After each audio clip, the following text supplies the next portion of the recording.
আচ্ছা, শুধু বুদ্ধি খাটিয়ে কি দুর্নীতি আর ক্ষমতার বিশাল ষড়যন্ত্রকে এক মুহূর্তে গুড়িয়ে দেওয়া যায়? আজকের এই গল্পটা কিন্তু ঠিক এই নেই। এখানে তলোয়ারের কোনো জায়গা নেই। আসল অস্ত্র হল মস্তিষ্ক। তাহলে চলুন গল্পটার ভেতরে ঢোকা যাক। আর এর শুরুটা কিন্তু কোনো রাজদরবারে নয়, একদম সাধারণ একটা বাড়ি থেকে, একটা সামান্য কথা কাটাকাটিকে কেন্দ্র করে। গল্পের নায়ক তো আমাদের সবার পরিচিত গোপাল ভাঁড়। তার বুদ্ধির ধার নিয়ে নতুন করে কিছু বলার নেই। কিন্তু দেখুন, সমস্যাটা হলো তার নিজের বাড়িতেই।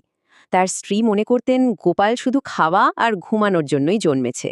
ব্যাস, এই একটা কথাই গোপালের আত্মসম্মানে গিয়ে লাগল। তিনি ঠিক করলেন এবার দেখিয়েই ছাড়বেন। স্ত্রীর মুখ থেকে এই কথাগুলো শোনার পরেই গোপাল যেন জেগে উঠলেন। ঠিক করলেন, এবার আর শুধু মুখে মুখে তর্ক নয়, একেবারে কাজে করে দেখিয়ে দিতে হবে যে তার আসল শক্তি হল তার বুদ্ধি। তো গোপালের বাড়ির পর্ব শেষ। এবার চলুন সরাসরি মহারাজা কৃষ্ণচন্দ্রের রাজদরবারে। সেখানে কিন্তু তখন একটা অন্যরকম সংঘাত তৈরি হচ্ছিল। দেখুন, দরবারের আসল সমস্যা ছিল এক মন্ত্রীকে নিয়ে, যিনি ছিলেন মারাত্মক দুর্নীতিগ্রস্ত। কি করতেন তিনি?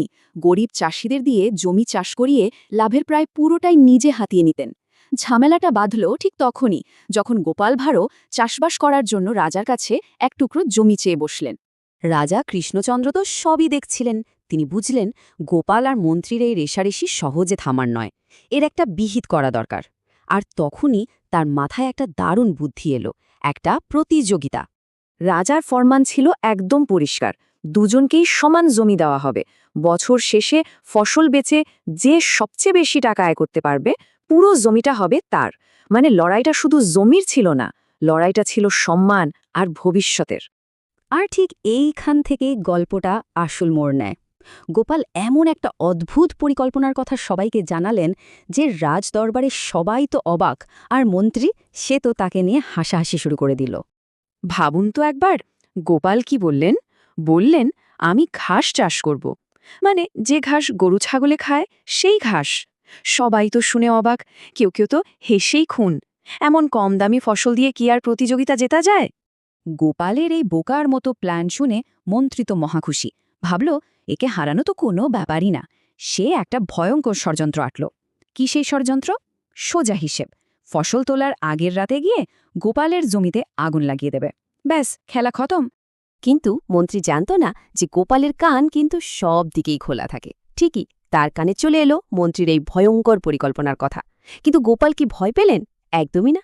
বরং তিনি ঠিক করলেন মন্ত্রীর পাতাই ফাঁদেই মন্ত্রীকে ফেলবেন। এইখানেই ছিল গোপালের মাস্টার স্ট্রোক। তিনি কি করলেন? রাতের অন্ধকারে চুপি চুপি নিজের জমিতে মিষ্টি আলুর চারা পুঁতে দিলেন। আর ওপরে রইল সে ঘাস। মানে ঘাসটা ছিল আসলে একটা আবরণ, যার নিচে লুকিয়ে ছিল আসল গুপ্তধন। এবার তাহলে দেখা যাক কিভাবে মন্ত্রীর চালাকিটা তারই ওপর বুমেরাং হয়ে ফিরে এলো। এই মুহূর্তটা কিন্তু বুদ্ধির খেলার এক অসাধারণ উদাহরণ। তো যেমনটা পরিকল্পনা ছিল, মন্ত্রীর লোকেরা এসে গোপালের জমিতে আগুন লাগিয়ে দিল। দাও দাও করে জ্বলছে ঘাসের গাদা। রাজা থেকে শুরু করে সবাই ধরে নিল গোপালের খেলা শেষ, সে হেরে গেছে। কিন্তু অদ্ভুত ব্যাপার হল, নিজের ফসল পুড়ে ছাই হয়ে যেতে দেখেও গোপাল একদম শান্ত, নির্বিকার। তার মুখে কোনো চিন্তার ছাপ নেই। এটা দেখে সবাই আরও অবাক হয়ে গেল।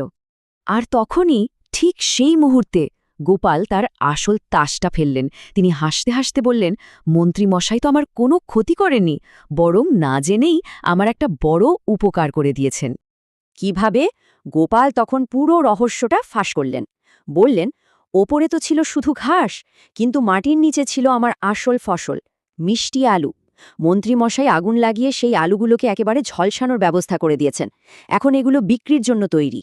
ব্যাস, এরপর আর কি, সবাই গোপালের বুদ্ধির তারিফ করতে লাগল। আর অন্যদিকে মন্ত্রীর সব জারিচুরি, সব দুর্নীতি সবার সামনে দিনের আলোর মতো পরিষ্কার হয়ে গেল। ফলাফলটা কি দাঁড়ালো? একদিকে মন্ত্রীর কাঁচা চাল, আর অন্যদিকে গোপালের গরম গরম আগুনে ঝলসানো মিষ্টি আলু। সেই সময়ে এই ঝলসানো আলুর চাহিদা ছিল অসীম, ফলে দামও ছিল অনেক বেশি। বলাই বাহুল্য, গোপাল বিপুল ব্যবধানে প্রতিযোগিতায় জিতে গেলেন।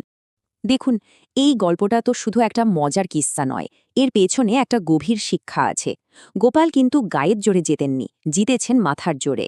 তিনি দেখিয়ে দিলেন যে কৌশল যদি ঠিক থাকে তাহলে শত্রুর শক্তিকে তার বিরুদ্ধে সবচেয়ে বড় অস্ত্র হিসেবে ব্যবহার করা যায়। এই গল্পটা আমাদের একটা জিনিস ভাবতে বাধ্য করে। আজকের এই সময়ে যেখানে আমরা রোজ কত রকম সমস্যার মুখোমুখি হই, সেখানে শুধু ক্ষমতা বা জোরের বদলে মাথা খাটিয়ে ঠিকঠাক কৌশল সাজিয়ে আর কি অসম্ভবকে আমরা সম্ভব করে তুলতে পারি,